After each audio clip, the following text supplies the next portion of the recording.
Kita mo ko sa daan, mabilis man ako kasi magaan na panis ka ano. Nainis na ako, parang di ko na makita pambihira. Teka lang, lumihis na ba to? Bye-bye sa iyo, talagang mamimiss mo ito. Napakain ng abono, nag-shift na ako. Lumikit ka ba? Oh, talaga, totoo. Palayo at ingagot, huwag ka mag-inas. Siya nasinda, huwag ka umiyak. Yung jeep pati kotse niya ay nasipa. Sabay kami, dalawa sumipat. Sumagad noong VTEC kuway kumagat. Napamura na lang siya ng tangina. Nag-blink auto mo parang magina.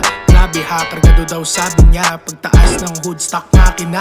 Batik si Baktila para bantroso. Totoo daw di ako nang loloko. Di niya maabot kahit natin todo. Na parang kantang maganda pagkatono. Bababa ang auto kahit malubak. Sagot ko ay oo nung sabi niya stock. Pagsilip niya sa loob nila na shock. Nung nakita niya laptop sa gilid ng box. Siya'y nasipak. Siya'y nasipak.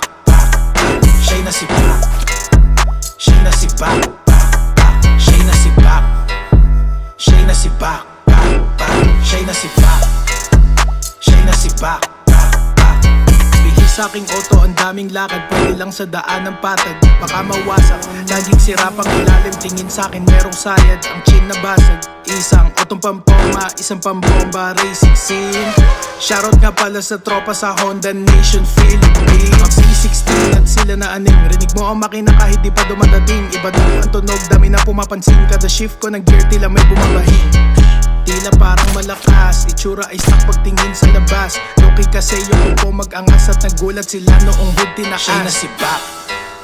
Siya'y nasipak. Siya'y nasipak. Siya'y nasipak. Siya'y nasipak.